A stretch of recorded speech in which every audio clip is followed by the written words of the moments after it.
Գյուրջան Կասկադ, հասանելի բնակարաններ 65 ամիս մարման ժամկետով։ Բոլոր հնարավոր ձևերով կապեց ազատության հրապարակում տեղի ունեցածի հետ։ Ես իրեն կոնկրետ հարցադրումներ ասացի, որ ժողովուրդ գիտեք, ձեր ասածը տրամաբանական կլիներ, եթե այդ տեղի ունեցած ցույցից հետո չլիներ իշխանության համապատասխան արձագանքը։ Եթե սոցիալ նախարարը ազգային ժողովում ասում է, որ որևէ փոփոխություն տեղի չունենելու են, այն ինչ որ կա, եթե Հայաստանի ազգային ժողովի падգամավորը անմիջապես տեղի ունեցողից հետո ներազգային ատելություն ա քարոզում, եթե պետական ինստիտուցիան նույն կառավարության ներկայացուցիչը աշխատակազմի ղեկավարի տեղակալը արցախցիներին մսացու է անվանում, քաղաքական մսացու է անվանում, իմ մոտ հարցադրումներ է առաջանում, որ անգամ այն ինչ որ դուք այն ինչ փաստաթղթի մեջ եղել է, այն 12 կետի մեջ եղել է, դրանից ավելին եք դուք գնալու։ Այսինքն կոնկրետ երկրորդ հատվածը, ինչի մասին ես խոսել եմ, այդ 12 կետի մեջ չկա։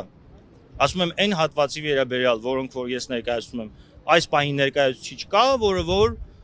գալու է եւ մարդկանց հետ փորձելու է լրագրողների ներկայությամբ շփվել, ասել է ոչ, որ մենք մեր պատասխանները ներկայացնելու ենք գրավոր եւ փաստացի այս մի հատվածի ինչ, ասում եմ, եզրակացություններ կանեք, ըստ եզրակացության կորոշեք, թե դա հետո ինչ քայլերի եք դիմելու։ Իմ կոչնա օգտվելով նաեւ հնարավորությամբ մեծ բոլոր դիտողներին եւ արցախցիներին եւ հայաստանաբնակ մեր հայրենակիցներին։ Ես համոզված եմ, որ արցախցիների բարձրացրած որևէ հարցին պատասխան չի լինելու։ Համոզված եմ, որ ամեն ինչ արվելու է, որպեսզի սա փաթեթավորվի եւ ներկայացվի հենց ներազգային ատելության շրջանակներում, որ տեսեք, եկել են ինչ որ process-ներ են գեներացնում եւ այլն, որպեսզի մարսեն։ Սրա հաջորդ քայլը լինելու է այն, որ սկսվելու է այդ խաղաղության, այսպես կոչված խաղաղության պայմանագրի շրջանակներում սկսվելու է արդեն քարոզը, որ ինչ ա եղել հայը, թուրքը, այս մյուսը, մեզ ոչ միսկի խումբ ա պետք, ոչ մի բան պետք չի եւ առաջանալու է արդեն Հայաստանի Հանրապետության այդպես տարածքում ադրբեջանական բնակչության եւ հետագայում այնպիսի իրավիճակ, որ հայը այս մնացած հողի վրա էլ ինքը իրեն տեր չի զգալու։ Դրա համար ասում եմ, որ մենք պետքա գնանք քաղաքական պայքարի պարտիզանական ճանապարհով, մենք գործ ունենք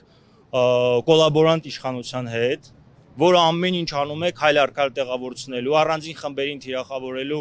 process անելու եւ այդ ճանապարհով գնալու է։ Այս ամեն ինչի ինչ որ իրենք խոսում են, ինչ որ անում են, բերում են մեզ այդ եզրակացության, քաղաքականապես ինքնակազմակերպվել, գտնել մեր մոտ այն ուժերին, որոնք որ հստակ հրահանգով չեն աշխատում, հակաիշխանական չեն դառնում այն ժամանակ, երբ որ պետք է, այլ իրենց բնույթով միշտ գործում են այս տրամաբանության մեջ, հասկանալ թե ինչ ենք անելու։ Իհարկե դժվար է լինելու, բայց կարծում եմ, որ հնարավոր է։ Կոնկրետում հետ հանդիպեցիք։ Ես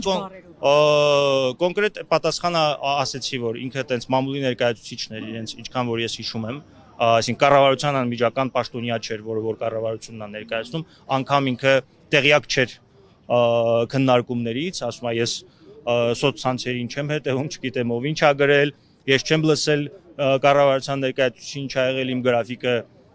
շատ ծանր է, ես զբաղված եմ եւ այլն։ Ես էլ ասում եմ, հա լավ, հասկանալի է ձեր մոտեցումը, ես ընկալում եմ, որ ինչ եք ասում, ինչի ես ասում հասկանալի է ձեր մոտեցումը, ասում եմ, որ հասկանալի է, էլի, եթե այսպիսի դիրքորոշում ա եկել մարդը պատասխանելու, եթե այսպիսի դիրքորոշումն է մարդու ընկալումը, ապա խնդիր չկա։ Այո, մենք էլ ըստ այդ դիրքորոշման կփորձենք հասկանալ հետո ինչ ենք անում։